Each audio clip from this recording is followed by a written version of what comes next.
साधन को चाटने में देर नहीं लगती माया को, एक बार में ही चट कर जाए पूरा साधन। ऐसे ऐसे अपराधों की वृत्तियां प्रेरित करती कि एक अपराध से पूरा साधन चट जाए। साधु अवज्ञा तुरंत भवानी, कर कल्याण अखिल कयानी।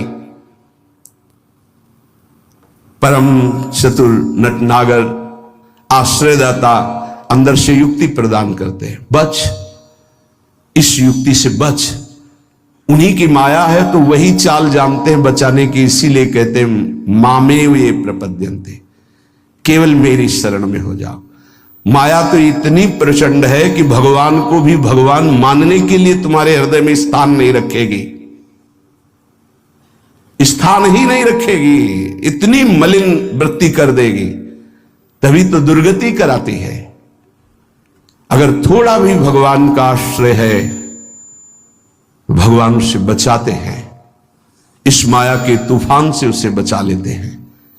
हृदय में पुनः वृत्ति जांच कीजिए इस बात की कि अपने आराध्य देव की जगह कोई वस्तु, व्यक्ति, स्थान तो नहीं ले रहा है, क्योंकि इसी आश्रय से आपको भगवत प्राप्ति होगी। हम प्रार्थना करते हैं इस बात को देख लीजिए, सब साधन एक तरफ, आश्रय एक तरफ।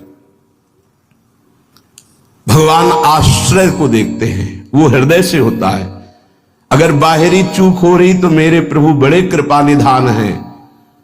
ध्यान दीजिए, राहत ना प्रभु चित चूक किए की, करत सुरत सवार हिए की। हृदय से इसने मेरा आश्रय लिया, बस। प्रभु का चित्त इस बात से पक्ष में आ जाता है उस उपासक के कि इसने मेरा आश्रय लिया है।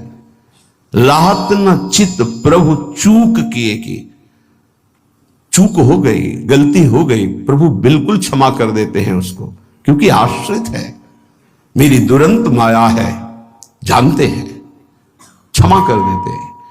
यदि साधन बल है तो हिसाब आपको देना पड़ेगा। आश्रित हो तो आश्रयदाता संभाल लेंगे।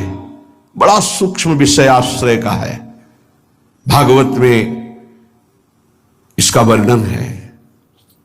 भक्ति का तो ये मूल है, भगवत प्राप्ति का ये सिद्ध स्थान है आश्रय, हृदय में। अवगुण करे समुद्र सम, गणत ना अपनो जान, ना गणत। अगर बड़े अपराध भी बन जाए तो मेरी स्वामिनी जी गणना ही नहीं करती, मानती ही नहीं। क्यों? मेरी चूक है, ये तो मेरे आश्रित है, आश्रित की चूक मेरी चूक। ऐसा हमारे आराध्य देव का स्वभाव है। मेरे शरणागत की चूक मेरी चूक। जय विजय ने रोक दिया, सनकादि ने शाप दिया, प्रभु आए और कहा मेरे सेवकों के द्वारा किया हुआ अपराध मैं क्षमा चाहता हूं। मैं स्वयं मानता हूं कि मेरे द्वारा ही अपराध हुआ, क्योंकि सेवक का अपराध स्वामी का माना जाता है। मानो स्वामी ने ही अपराध किया। हृदय भर आता है प्रभु की इस आश्रयदाता वृत्ति पर। जय विजय से कहा तुम चिंता मत करो, तुम 3 बार अवतार लोगे, हम 4 बार लेंगे। भगवान ने 4 बार अवतार लिया। रावण कुंभकर्ण भगवान राम रूप से अवतरित हुए। हिरणाक्ष हिरण्यकश्यप भगवान नरसिंह वाराह रूप से प्रकट हुए। वाराह रूप से हिरणाक्ष को परम धाम, नरसिंह रूप से हिरण्यकश्यप को शिशुपाल दंतवत श्री कृष्णचंद्र जी के रूप में 4 अवतार ले। तुम चिंता मत कर। भगवद आश्रय गुरु कृपा का फल है। गुरुदेव कृपाल हुई, भगवद आश्रय दृढ़ हो गया। आश्रित मगन रहता है, अगला कदम कहां पड़ेगा उसको चिंता नहीं है, क्योंकि मेरे जीवन की डोर मेरे आश्रयदाता के हाथ में है। वो जिधर लगाम से खींचेंगे उधर ही इंद्रिय और बुद्धि ये सब उधर ही लग जाएंगे। नाथ आप देख लो, मैं आपकी शरण में हूं। बड़े बड़े महाभागवतों ने इसी आश्रय के बल पर मायावी नाना प्रकार के काम क्रोधात पर विजय प्राप्त की। ये बड़े मायावी, समझ में ही नहीं आता। अगर शत्रु शत्रु के रूप में आए तो समझ में आवे, लेकिन शत्रु परम मित्र के रूप में आ जाए तो समझना बड़ा मुश्किल होता है। शत्रु यदि रिश्ते नाते के रूप में आ जाए बड़ा कठिन होता है। तो मन बुद्धि का संबंध बहुत समय से देहाभिमान में है। देहाभिमान में ही ये सब छुपे हुए विकार बैठे हैं, पता नहीं चलता। ऐसा लगता है हम निर्विकार हो गए, पर विकार छुपे हुए सूक्ष्म रूप से रहते, अवसर आने पर प्रबल हो जाते हैं।